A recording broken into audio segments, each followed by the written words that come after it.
नमस्ते भारत। खौफ भी जिससे कभी खौफ खाया करता था, ऐसा खौफनाक दरिंदा आज खुद खौफ की गिरफ्त में है।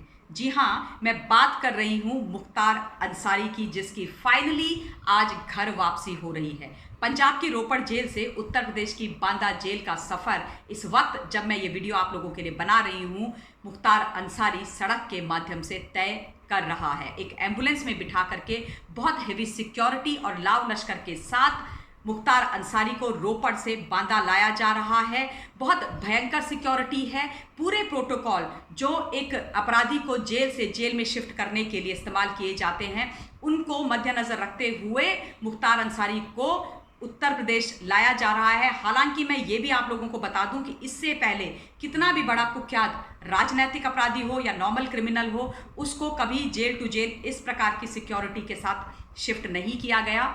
जब मैं वो तमाम विजुअल्स रोपड़ जेल के बाहर के और सड़कों के देख रही थी, तो मुझे ये बात बार बार आ रही थी कि इतनी सिक्योरिटी मुख्तार अंसारी के लिए। बट देन आई रियलाइज्ड कि आफ्टर ऑल हम उस डॉन, उस माफिया की बात कर रहे हैं जो क्राइम की दुनिया का बेताज बादशाह उत्तर प्रदेश के अंदर हुआ करता था, जिसकी तूती और डंका बोला करता था क्राइम की दुनिया में, जिसके नाम से लोग थर्राते थे, कांपते थे, जो जेल के अंदर बैठ करके बड़ी बड़ी हत्याओं को, बड़े बड़े क्राइम्स को अंजाम दे दिया करता था।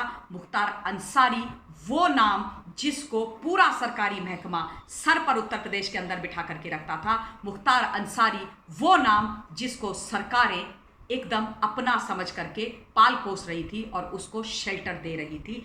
आफ्टर ऑल अब मुख्तार अंसारी पर हर उस चीज़ का केस और मुकदमा चलेगा जो गलतियां, जो कुख्यात अपराध उसने करे हैं। 2005 29 नवंबर को 2005 का जो भयंकर शूट आउट हुआ था, जिसको मुन्ना बजरंगी ने करवाया था, और मुन्ना बजरंगी मुख्तार अंसारी का राइट हैंड मैन, उसका शूटर हुआ करता था।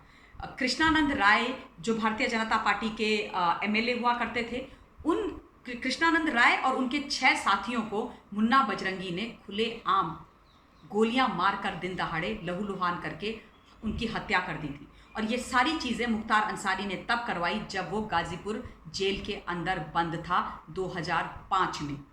उसका एक टेप भी वायरल हुआ था। वो टेप उसके बाद जो इंटरसेप्ट किया था किसी पुलिस वाले ने, उसको कोर्ट में भी सबमिट किया गया था। वो अलग चीज़ है, जिसमें मुख्तार अंसारी अपने दूसरे शूटर से, जो दूसरी जेल में कहीं पर बंद था, उससे ये बात करता हुआ सुनाई दे रहा था कि किस प्रकार से मुन्ना बजरंगी कृष्णानंद राय को ख़त्म करने के लिए गोलियां चला रहा है, और जय श्री राम बोलता हुआ भी सुनाई दिया था, यानी कि खत्म हो जाएगा, मुट्ठी में है। ये तमाम जो कोड वर्ड वाले शब्द हैं, वो आप उस वीडियो में, वो वीडियो क्लिप आपको आई एम श्योर कहीं ना कहीं सुनाई देगी, आप सुनिएगा, वो मिल रही है सुनने के लिए। आप सोचिए, इतना बड़ा अपराधी जेल के अंदर बंद है, जेल से वो अपने दूसरे शूटर से बात कर रहा है, और बीजेपी के एक सिटिंग एमएलए को मरवाने की बात कर रहा है, शूट आउट करवाने की बात कर रहा है। ये कैसे संभव हो सकता है जब तक कि एक अपराधी को राजनीतिक संरक्षण प्राप्त ना हो, उसके ऊपर राजनीतिक आकाओं का वरद हस्त ना हो, ये संभव हो ही नहीं सकता है। मुलायम सिंह यादव समाजवादी पार्टी की उस वक्त सरकार थी, और पूरा संरक्षण मुख्तार अंसारी को दिया गया था। जो गाजीपुर की जो जेल जिसमें इनको बंद करके रखा हुआ था, बैरक नंबर 10, उसको अय्याशी का अड्डा बाकायदा मुख्तार अंसारी के लिए बनाया गया था। उसमें एक फिश पॉन्ड तैयार किया गया था मुख्तार अंसारी के लिए। उसमें बाकायदा मछलियां मुख्तार अंसारी पकड़ा करता था। हत्या रंगदारी का आरोपी मछलियां पकड़ रहा है। मुख्तार अंसारी का फेवरेट कुत्ता मुख्तार अंसारी के साथ रह रहा है। डीएम आकर के मुख्तार अंसारी के साथ बैडमिंटन खेला करते थे। ऐसा रसूख रखने वाला मुख्तार अंसारी, जो किसी को भी मरवाना, किसी की जान लेना अपने बाएं हाथ का खेल समझ लिया करता था, आज डर के मारे थर्रा रहा है कि पत्नी सुप्रीम कोर्ट में जाकर के बैठी हुई है कि मेरे पति का एनकाउंटर हो जाएगा। हालांकि मुझे लगता है ये उनकी बहुत गलत सोच है। ये सोच उनकी इसलिए है क्योंकि उनके पति ने इसी तरीके के काम कराए हैं। तो जिसने खुद शूट आउट करवाए हों, जिन्होंने एनकाउंटर करवाए हैं, जिन्होंने लोगों को मरवाया हो, उनको खुद के लिए ये डर लगना लाजमी सी बात है। लेकिन आश्चर्य की बात यह है कि सरकारों ने लगातार, चाहे वो कांग्रेस की हो, सपा की हो, बसपा की हो, उन्होंने लगातार मुख्तार अंसारी को शरण दी, मुख्तार अंसारी की मदद करी, मुख्तार अंसारी को बचाया। और क्यों बचाया, ये बड़ा प्रश्न है। ये जानना देश के लिए बहुत ज़्यादा आवश्यक है। आज भी किस प्रकार से रोपड़ जेल से उसको बाहर नहीं निकाला जा रहा था, किस प्रकार से मुख्तार अंसारी को रोकने की कोशिश पंजाब की सरकार ने करी, ये बहुत शर्मनाक और दुखदाई बात है। एक अपराधी, देश का अपराधी, उत्तर प्रदेश का अपराधी, उसको एक सरकार बचाने की कोशिश कर रही है, कभी स्वास्थ्य का हवाला दे करके, कभी सुरक्षा का हवाला दे करके। उसके लिए सरकारी वकील खड़ा कर दिया गया कोर्ट में। टैक्स पेयर के पैसों से, आपके, मेरे, हम सब के टैक्स पेयर के पैसों से एक कुख्यात अपराधी, एक खतरनाक जघन्य अपराधी को बचाने का इतना बड़ा क्राइम कांग्रेस की और पंजाब की सरकार कर रही है। ये सोचने की बात है और देश को तय करने की बात है कि क्या ऐसे लोगों के हाथों में कहीं पर भी देश का कोई भी प्रदेश होना चाहिए क्या?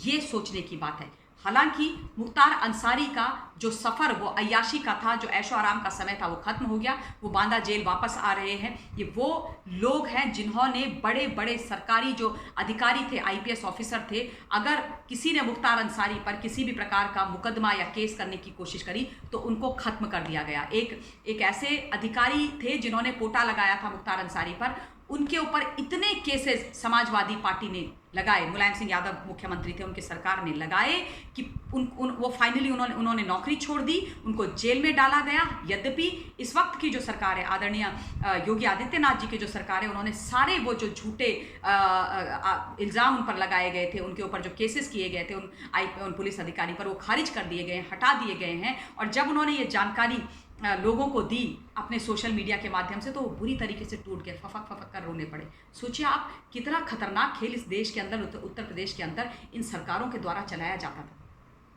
इसलिए आज जब यूपी के अंदर इन जघन्य अपराधियों का खेल खत्म होता है, इनको सजा मिलती है, तो ये बिफरते हैं, ये घबराते हैं और चोर चोर मौसेरे भाई इकट्ठे हो जाते हैं। आज इस देश के अंदर आदरणीय मोदी जी की जो सरकार है और यूपी के अंदर योगी जी की जो सरकार है, वो ज़ीरो टॉलरेंस रखती है किसी भी गलत कृत्य के लिए।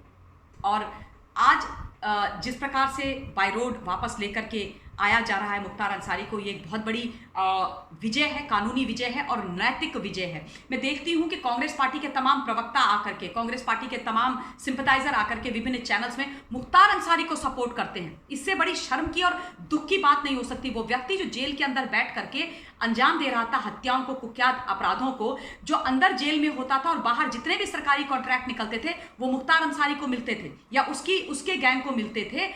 कैसे मिलते थे, ये सोचने वाली बात है। आज उसको बचाया जाता है विभिन्न चैनल्स में आकर के, कानून की बात की जाती है।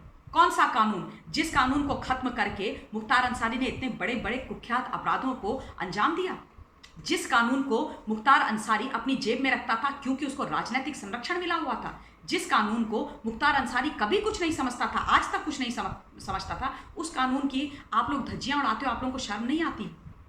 कानून सर्वोपरि है, कानून से ऊपर कुछ नहीं है। ये मुख्तार अंसारी और वो नेतागण या वो पॉलिटिकल पार्टी सोचती हैं जिन्होंने हमारे संविधान को कभी कुछ नहीं समझा। लेकिन हम जैसे सामान्य और जिम्मेदार नागरिक कानून और संविधान को सर्वोपरि रखते हैं। लेकिन नैतिकता भी कोई चीज़ होती है, नैतिक और मौलिक जिम्मेदारी नाम की भी कोई चीज़ होती है। नैतिकता के तौर पर अगर आप सोचें तो किसी भी व्यक्ति को, मुझे नहीं लगता, मुख्तार अंसारी को बचाने के लिए और उसके सपोर्ट में बोलने के लिए कहीं पर भी सामने आना चाहिए। हत्यारा, जघन्य अपराधी, और उसको बचाने के लिए आ जाते हैं, बात करते हैं। ये देख करके मुझे बहुत वेदना होती है और मुझे लगता है कि ऐसे लोगों के बारे में डेफिनेटली बात की जानी चाहिए। मैंने जब वो विजुअल्स आज अपनी टीवी स्क्रीन पर देखे जिसमें मुख्तार अंसारी को लेकर के आया जा रहा था, मुझे बहुत अच्छा लगा, क्योंकि मुख्तार अंसारी एक वो व्यक्ति है जिसने उत्तर प्रदेश को दहला के रखा, मासूमों को डराया, मासूमों की हत्या करी, बहुत लोगों के जीवन और परिवार बर्बाद किए, और उसको डेफिनेटली सज़ा उसके कर्मों की मिलनी ही चाहिए। कानून को उसको सज़ा ज़रूर देनी चाहिए। मैं साधुवाद देना चाहती हूँ सरकार को, जिन्होंने फाइनली मुख्तार अंसारी को रोपड़ जेल से बांदा जेल लेकर के आने का कार्य किया। मैं इस वक्त अपनी वाणी को विराम देना चाहती हूँ और आप सभी लोगों से निवेदन करना चाहती हूँ कि डेफिनेटली इस बारे में भी अपने पॉइंट ऑफ व्यू मुझे लिख करके दीजिएगा। बहुत बहुत धन्यवाद। जय हिंद, स्टे ब्लेस्ड।